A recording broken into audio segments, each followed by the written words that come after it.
As a park ranger, I spend most of my days wandering through the vast expanse of the forest, monitoring wildlife and ensuring the safety of visitors. It's a quiet job, peaceful even, with the only interruption being the occasional distant call of a lone wolf. But there was one day that shattered that tranquility. A day I'll never forget. It started like any other. The sun casting long shadows through the dense canopy as I embarked on my patrol. The air was crisp, and a gentle breeze rustled through the trees, carrying the scent of pine and damp earth. As I made my way deeper into the woods, I couldn't shake the feeling that something was off, though I couldn't quite put my finger on it. Then, I heard it. A faint cry for help, soft and desperate, echoing through the trees. My instincts kicked in, and without a second thought, I followed the sound, pushing through the underbrush in the direction of the voice. "Hang on, I'm coming," I called out, my heart racing with adrenaline. But as I ventured further into the forest, the voice seemed to dance around me, shifting and weaving through the trees. It was unnerving, disorienting, and try as I might, I couldn't seem to pinpoint its source. Panic began to bubble up inside me, a knot of fear tightening in my chest. Then, the forest fell completely silent. I froze, my breath catching in my throat as the once lively woods grew eerily still.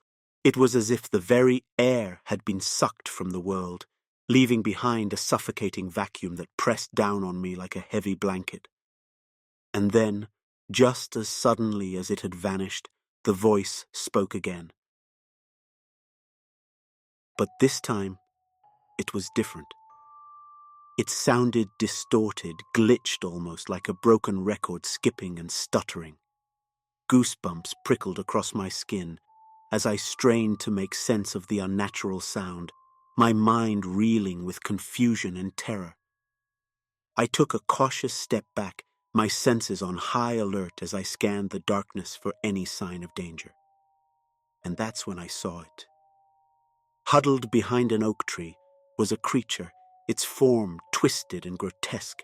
Its eyes glowed with an otherworldly light, fixated on me with an intensity that made my skin crawl.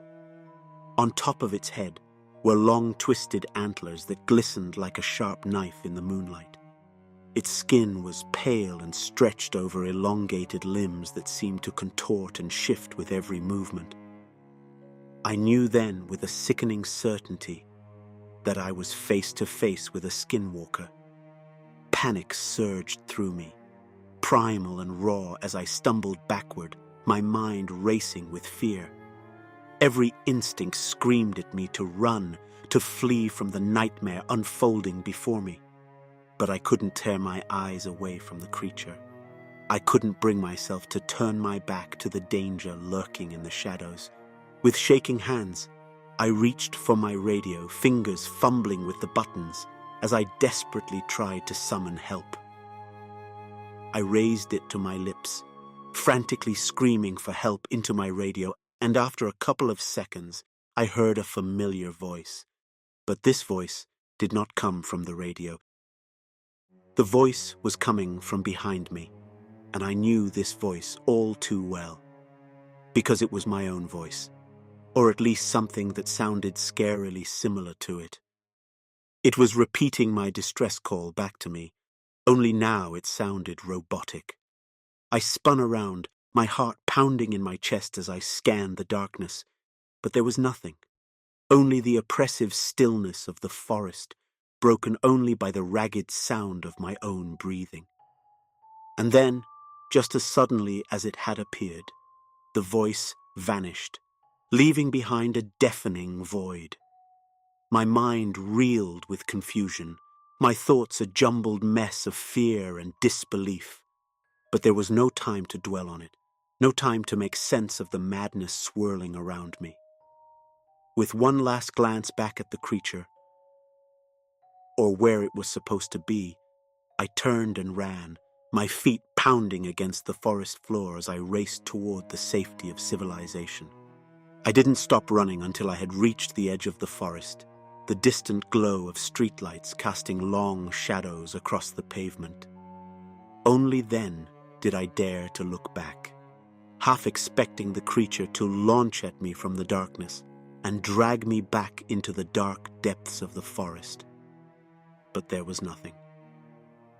Only the quiet rustle of leaves and the soft murmur of the wind, whispering through the trees. And as I stood there, trembling and breathless, I couldn't shake the feeling that the forest was watching me, waiting for me to return to its dark embrace. But I knew one thing for certain: I would never venture into those woods again.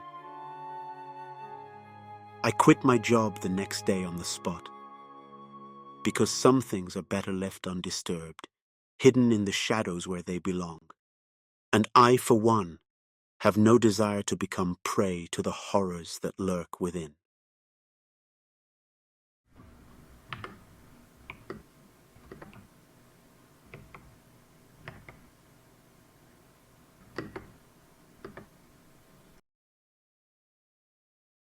As a park ranger, I've seen my fair share of strange things out here in the woods. But nothing, absolutely nothing, could have prepared me for what I encountered deep in the heart of the forest. It was a typical day on the job, patrolling the trails, checking for any signs of wildlife activity or fallen trees. The sun was starting to dip below the horizon, casting long shadows through the trees. I had just finished my rounds and was making my way back to the ranger station when I saw them. Stairs. But not just any stairs. These were old and weather-worn, rising out of the forest floor like something out of a fairy tale. They were made of stone, covered in moss and vines, and seemed to stretch up into the darkness above. At first I thought maybe they were part of an old trail that had been forgotten over time. But as I approached, I realized there was something off about them. There was no path leading to or from the stairs, no sign of any kind of structure that they could have belonged to either. They were just there. Curiosity got the better of me, and against my better judgment, I decided to climb them. With each step, a chill ran down my spine. It felt like I was being watched, like the very trees around me were whispering secrets that I couldn't quite make out. But still, I pressed on, my heart pounding in my chest. Finally, I reached the top, and what I saw sent a jolt through me. There, beyond the stairs, stood a cabin, but not just any cabin. It was old and decrepit, the windows shattered and the roof caving in. It looked like it hadn't been inhabited in years. I hesitated for a moment, my hand hovering over the handle of my radio. But then I remembered the stories I'd heard from other rangers, tales of strange happenings in these woods, stories of people who had ventured too far off the beaten path and never returned, and I wasn't about to put any of my friends in danger. Despite the unease creeping up my spine, I felt obligated to uncover the truth behind this mystery. With a deep breath, I stepped forward, my flashlight cutting through the darkness as I made my way toward the looming structure. The air grew colder with each step, and a sense of evil intensified as I approached. The cabin stood before me, its wooden exterior weathered and worn, windows boarded up as if to keep something out. Or trapped inside, perhaps. My heart raced as I reached out and pushed the door open, the hinges creaking in protest. Inside, the air was thick with dust and the faint scent of decay. I moved cautiously through the rooms, my footsteps echoing off the walls. And then, just as I was about to turn back, I heard something. A whisper, soft yet intense, came from one of the corners of the cabin. My blood ran cold as I strained my ears to make out the words. Leave. Now. I didn't need to be told twice. With a surge of adrenaline, I turned and bolted for the door, the whispering growing louder with each step. I burst back out, the stairs looming before me like a gateway to another world. Without looking back, I sprinted down them, the sound of whispering fading behind me. It wasn't until I reached the safety of the ranger station that I allowed myself to breathe again, my hands shaking as I recounted the events to a ranger. And now, as I sit here writing this, I can't help but wonder what lives in that cursed cabin. But one thing's for certain, I won't be the one to find out. Because some mysteries are better left unsolved, and some places are better left unexplored.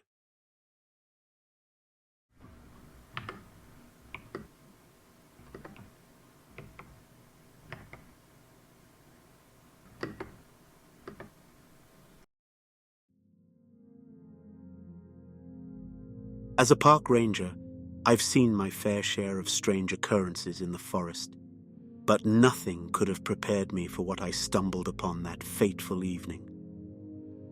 It was a chilly autumn night, the kind that sends a shiver down your spine despite the layers of clothing. I received a distress call over the radio, reporting that 2 hikers had gone missing in the forest. Without hesitation, I grabbed my flashlight and set out into the darkness, determined to find them.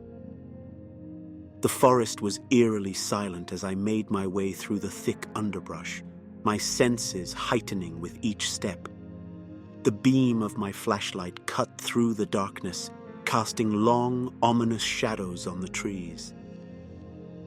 I called out their names, hoping for a response, but all I heard was the rustling leaves in the wind.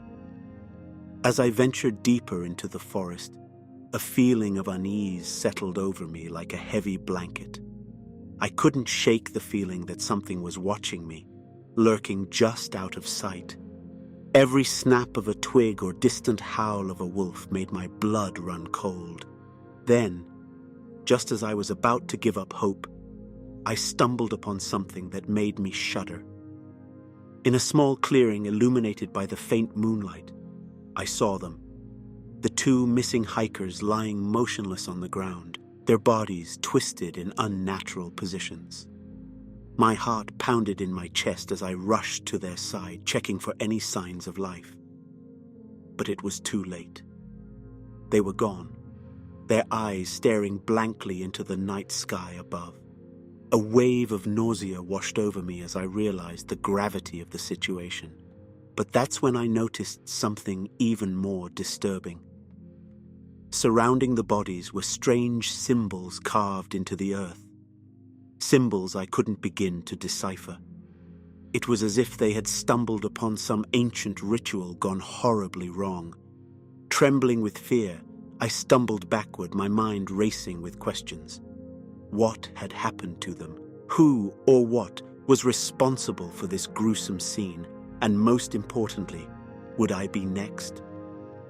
With a sense of dread weighing heavily on my shoulders, I knew I had to get out of there and alert the authorities. But as I turned to leave, I heard it.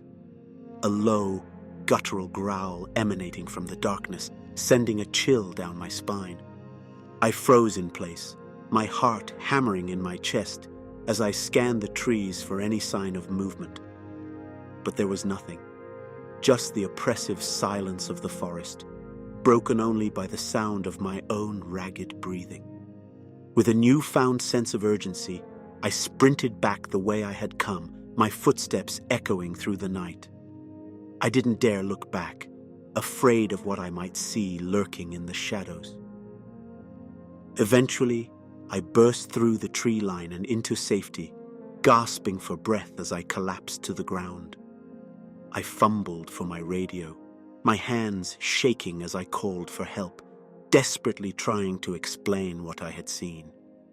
When the rescue team arrived, they couldn't locate the bodies of the missing hikers. It's as if they vanished without a trace, swallowed up by the darkness. The authorities have launched a full-scale search, but I fear it may be too late for them. As I stare out into the night, I can't help but wonder what became of those poor souls. Did they meet a fate worse than death, lost to some force of pure evil lurking in the shadows?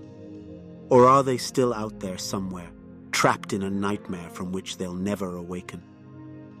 One thing's for certain: I'll never be able to shake the feeling of dread that washes over me whenever I think of them.